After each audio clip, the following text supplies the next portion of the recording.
Hi hello ನಮಸ್ಕಾರ ಸ್ನೇಹಿತರೆ, ನಾನು ನಿಮ್ಮ ಚೆನ್ನಮ್ಮ ಬೋತ್ನ. ಇಂದಿನ ದಿನ ನಾವು NCERT ಪುಸ್ತಕದ 9ನೇ ತರಗತಿ ವಿಜ್ಞಾನ ವಿಷಯಕ್ಕೆ ಸಂಬಂಧಿಸಿದಂತೆ ಜೀವದ ಮೂಲಭೂತ ಘಟಕ ಅಥವಾ ಜೀವದ ಮೂಲ ಘಟಕ ಜೀವಕೋಶ ಎಂಬ ವಿಷಯದ ಕುರಿತು ಇವತ್ತು ನಾವು ಚರ್ಚೆ ಮಾಡೋಣ.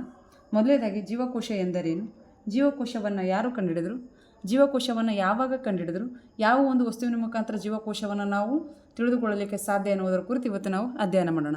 ಮೊದಲನೇದಾಗಿ ಜೀವಕೋಶ. ಯಾವ ಕೋಶ? ಜೀವಕೋಶ.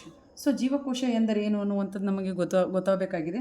ಈ ಜೀವಕೋಶ ಅಂದಾಗ ಒಂದು ಜೀವಿಯ ಇಲ್ಲೊಂದು ನಮ್ಮ ಜೀವಿ ಅದಂತ ತಿಳ್ಕೊರಿ. ಆ ಒಂದು ಜೀವಿಯ ಏನಾಗಿರ್ಬೇಕಂದ್ರೆ ರಚನಾತ್ಮಕ ಮತ್ತು ಕಾರ್ಯಾತ್ಮಕ ಘಟಕವಾಗಿರಬೇಕು.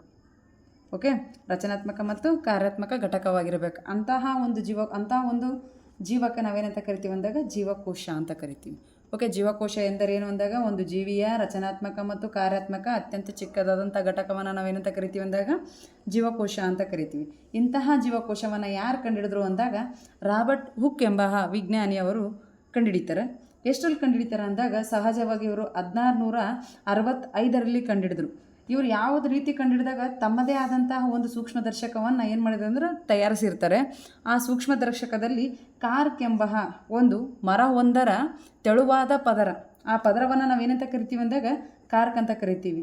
ಈ ತೆಳುವಾದಂತಹ ಮರದ ಒಂದು ಪದರವನ್ನು ತೆಗೆದುಕೊಂಡು ನೋಡಿದ ಸಂದರ್ಭದಲ್ಲಿ ಅದರಲ್ಲಿ ಯಾವ ರೀತಿಯಾದಂಥ ರಚನೆಗಳು ಕಂಡುಬರ್ತವೆ ಅಂದಾಗ ಈ ಜೇನಿನ ಗೂಡಿನ ರಚನೆಯ ಥರ ಕಂಡುಬರ್ತದೆ. ಸಹಜವಾಗಿಲ್ಲ, ನೀವೆಲ್ಲರೂ ಜೇನು ಗೂಡನ್ನು ನೋಡಿರ್ತೀರಿ. ನೀವು ಯಾವಾಗ ನೋಡ್ಲಿಕ್ಕೆ ಸಾಧ್ಯ ಇರ್ತದೆ ಅಂದರೆ ಬೇಸಿಗೆ ದಿನದಲ್ಲಿ ನಿಮ್ಮ ಊರಲ್ಲಿ ಭಾಳಷ್ಟು ದೊಡ್ಡ ಪ್ರಮಾಣದ ಏನಾಗಿರ್ತವೆ ಅಂದರೆ ಜೇನು ಅನ್ನುವಂಥದ್ದು ಸಂಗ್ರಹಣೆ ಆಗಿರ್ತದೆ.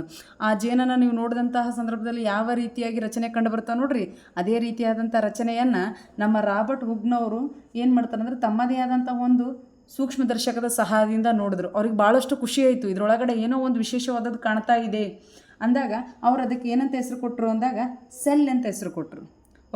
ಈ ಸೆಲ್ ಅನ್ನುವಂಥದ್ದು ಮೂಲತಃ ಯಾವ ಒಂದು ಭಾಷೆಯಿಂದ ಬಂದದ ಅಂತಂದಾಗ ಲ್ಯಾಟಿನ್ ಭಾಷೆಯಿಂದ ಬರ್ತದೆ ಸ್ನೇಹಿತರೆ. ಸೊ ಈ ಲ್ಯಾಟಿನ್ ಭಾಷೆಯಿಂದ ಬಂದಿರುವಂಥ ಪದ ಯಾವುದು ಅಂದಾಗ ಸೆಲ್. ಸೊ ಈ ಸೆಲ್ ಅನ್ನುವಂಥದ್ದು ಕನ್ನಡದಾಗ ಏನರ್ಥ ಕೊಡ್ತದೆ ಅಂದಾಗ ಚಿಕ್ಕ ಕೋಣೆ ಅಥವಾ ಸಣ್ಣ ಕೋಣೆ. ಈ ಸಣ್ಣ ಕೋಣೆ ಆಗಿರ್ಬೋದು ಅಥವಾ ಚಿಕ್ಕ ಕೋಣೆಯನ್ನು ಲ್ಯಾಟಿನ್ ಭಾಷೆಯಲ್ಲಿ ಏನಂತ ಕರೆದ್ರು ಅಂದಾಗ ಸೆಲ್ ಅಂತ ಕರೆದ್ರು. ಈ ಸೆಲ್ಲನ್ನು ಪತ್ತೆ ಹಚ್ಚಲಿಕ್ಕೆ ಏನನ್ನು ಫಸ್ಟಿಗೆ ಸಹಾಯಕ ತಗೊಂಡ್ರು ಅಂದಾಗ ಕಾರ್ಕ್ ಅನ್ನುವಂತಹ ಒಂದು ಮರದ ತೆಳುವಾದ ಪದರವನ್ನು ತೆಗೆದುಕೊಂಡ್ರು. ಇಂತಹ ಪದರವನ್ನು ತೆಗೆದುಕೊಂಡಂತಹ ಮಹಾವಿಜ್ಞಾನಿ ಯಾರು ಅಂದಾಗ ಅವರೇ ನಮ್ಮ ರಾಬರ್ಟ್ ಹುಕ್ ಅವರು.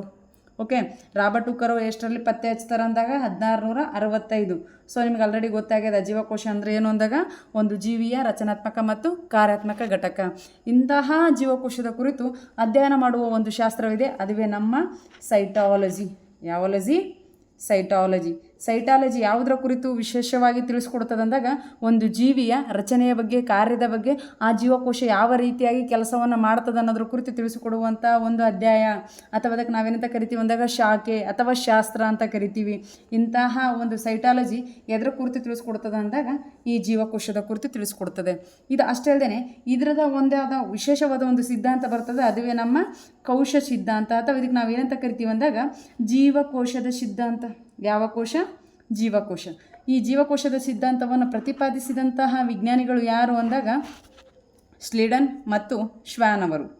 ಸ್ಲೀಡನ್ ಮತ್ತು ಶ್ವಾನ್ ಅವರು ಯಾವ ಒಂದು ಸಿದ್ಧಾಂತವನ್ನು ಪ್ರತಿಪಾದಿಸಿದರು ಅಂದಾಗ ಜೀವಕೋಶದ ಸಿದ್ಧಾಂತ ಎಷ್ಟರಲ್ಲಿ ಪ್ರತಿಪಾದಿಸಿದ್ರು ಅಂದಾಗ 1838ರಿಂದ ಹಿಡ್ಕೊಂಡು 1839ರಲ್ಲಿ. ಸೊ ಮೊದಲೇದಾಗಿ ಇವರು ಏನು ಒಂದು ಸಿದ್ಧಾಂತವನ್ನು ಪ್ರತಿಪಾದಿಸ್ತಾರೆ ಅಂದಾಗ ಯಾವುದೇ ಆಗಿರ್ಬೋದು, ನಾವು ಎಲ್ಲ ರೀತಿಯಾದಂತಹ ಸಸ್ಯಗಳಾಗಿರ್ಬೋದು, ಪ್ರಾಣಿಗಳಾಗಿರ್ಬೋದು. ನೀವು ಸಸ್ಯ ಅಂದಾಗ ನೀವು ಯಾವುದೇ ಒಂದು ಗಿಡನ ತೊಗೋಬೋದು, ಅದು ಇದು ಅನ್ನುವಂಥ ಇದೇನೂ ಆಗಿಲ್ಲ, ಸ್ಪೆಸಿಫಿಕ್ ಆಗಿ ಪದಗಳನ್ನು ಬಳಸಿಲ್ಲ. ಅಷ್ಟೇ ಅಲ್ಲದೆ ಪ್ರಾಣಿ ಅಂದಾಗ ಮನುಷ್ಯ ಕೂಡ ಬರ್ತದೆ, ದನಕರುಗಳು ಕೂಡ ಬರ್ತಾವೆ. ನೀವು ಯಾವುದೇ ಒಂದು ಪ್ರಾಣಿಯನ್ನು ತೊಗೊಂಡ್ರೂ ಕೂಡ ಅವು ಏನಾಗಿರ್ತವೆ ಅಂದರೆ ಮೂಲತಃ ಜೀವಕೋಶಗಳಿಂದ ಮಾಡಲ್ಪಟ್ಟಿರ್ತವೆ. ಎಲ್ಲ ಸಸ್ಯಗಳು ಮತ್ತು ಪ್ರಾಣಿಗಳಂದಾಗ ನಿಮ್ಗೆ ಗೊತ್ತಾಗಿರಬೇಕು, ಮನುಷ್ಯ ಕೂಡ ಒಂದು ಪ್ರಾಣಿನೇ, ಪಕ್ಷಿ ಕೂಡ ಒಂದು ಪ್ರಾಣಿನೇ.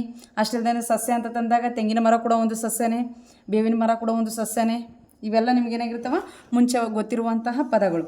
ಇನ್ನು ಅಷ್ಟೇ ಅಲ್ಲದೆ ಇಲ್ಲಿ ಇನ್ನೊಂದು ಅಂಶವನ್ನು ವಿಶೇಷವಾಗಿ ಹೇಳ್ತಾರೆ, ಜೀವಕೋಶವು ಜೀವದ ಮೂಲ ಘಟಕ. ನಮ್ಮ ಅಧ್ಯಾಯದ ಹೆಸರೇ ಅದ ನೋಡ್ರಿ, ಯಾರು ಕೊಟ್ಟಿರುವಂಥ ಸಿದ್ಧಾಂತ ಅದ ಇದು ಸ್ಲೀಡನ್ ಮತ್ತು ಶ್ವಾನ್ ಅವರ ಕೊಟ್ಟಂಥ ಸಿದ್ಧಾಂತ. ಜೀವದ ಮೂಲ ಘಟಕ ಏನಾಗಿದೆ ಅಂತ ಹೇಳಿದ್ರಿ ಇವರು? ಜೀವಕೋಶ. ಯಾವ ಕೋಶ? ಈ ಜೀವಕೋಶ. ಸೊ ಕೋಶ ಸಿದ್ಧಾಂತ ಅಥವಾ ಜೀವಕೋಶದ ಸಿದ್ಧಾಂತದೊಳಗಡೆ ತಿಳಿಸಿಕೊಡುವಂಥದ್ದು ಅದೇ. ಜೀವಕೋಶವು ಜೀವದ ಮೂಲ ಘಟಕವಾಗಿದೆ. ಕ್ವಶನ್ ಎಲ್ಲಿ ಕೂಡ ರೈಸ್ ಆಗ್ಬೋದು. ತಿಳಿತಾ. ಇನ್ನು ಇದು ಆದಮೇಲೆ ಇನ್ನೊಬ್ಬ ವಿಶೇಷವಾದಂಥ ವಿಜ್ಞಾನಿ ಬರ್ತಾನೆ. ಇವರಿಬ್ಬರು ಆಲ್ರೆಡಿ ಏನಂತ ಹೇಳಿದ್ರು 1838 ಮತ್ತು 39ರಲ್ಲಿ ಎಲ್ಲ ಸಸ್ಯಗಳು ಮತ್ತು ಪ್ರಾಣಿಗಳು ಜೀವಕೋಶಗಳಿಂದನೇ ರಚನೆ ಆಗ್ಯಾವ ಅಥವಾ ಜೀವಕೋಶಗಳಿಂದ ಮಾಡಲ್ಪಟ್ಟವ ಅಂತ ಹೇಳಿದ್ರು. ಅಷ್ಟೇ ಅಲ್ಲದೆ ಜೀವಕೋಶವು ಜೀವದ ಮೂಲ ಘಟಕ ಅಂತ ಹೇಳಿದ್ರು. ಅದು ಆದಮೇಲೆ ಇನ್ನೊಬ್ಬ ವಿಜ್ಞಾನಿ ಬರ್ತಾನೆ. ಎಷ್ಟರಲ್ಲಿ ಅಂದ್ರಾಗ 1850ರಲ್ಲಿ ಅವನೇ ವರ್ಚ್ವಾ. ಯಾವ ವರ್ಚ್ವಾ ಇವ ಏನು ಹೇಳ್ತಾನಂದ್ರೆ, ಈಗಾಗಲೇ ಅಸ್ತಿತ್ವದಲ್ಲಿರುವಂತಹ, ಇಲ್ಲಿ ಆಲ್ರೆಡಿ ನಮ್ಮದೊಂದು ಜೀವಕೋಶ ಅನ್ನುವಂಥದ್ದದ, ಈಗಾಗಲೇ ಅದು ಏನಾಗಿದೆ ಅಂದ್ರೆ ಅಸ್ತಿತ್ವದಾಗದ. ಈ ಅಸ್ತಿತ್ವದಲ್ಲಿರುವಂತಹ ಜೀವಕೋಶ ಮುಂದೆ ಏನಾಗ್ತದೆ, ವಿಭಜನೆಗೊಳ್ತದೆ. ಓಕೆ, ವಿಭಜನೆಗೊಂಡು ಇಲ್ಲೇನಾಗ್ತಂದ್ರೆ ಹೊಸ ಒಂದು ಜೀವಕೋಶ ಏನಾಗ್ತದೆ, ಜನ್ಮ ತಾಳ್ತದೆ. ಇದರ ಬಗ್ಗೆ ಹೇಳ್ಕೊಡುವಂಥವ್ನು ಯಾರು ಅಂದಾಗ ನಮ್ಮ ಹೀರೋ ಅವನೇ ವರ್ಚ್ವಾ. ಸೊ ವರ್ಚ್ವಾ ಅವರು ಏನಂತ ಹೇಳಿದ್ರಂದ್ರೆ, ಈಗಾಗಲೇ ಅಸ್ತಿತ್ವದಲ್ಲಿರುವಂತಹ ಜೀವಕೋಶಗಳು ವಿಭಜನೆಗೊಂಡು ಹೊಸದಾದಂಥ ಜೀವಕೋಶ ಏನಾಗ್ತದೆ, ಜನ್ಮ ತಾಳುತ್ತದೆ. Okay, thank you. ನಿಮಗೆ ಈ ವಿಡಿಯೋ ಇಷ್ಟ ಆಗಿದ್ದರೆ ಲೈಕ್ ಮಾಡಿ, ಶೇರ್ ಮಾಡಿ, ಕಮೆಂಟ್ ಮಾಡಿ.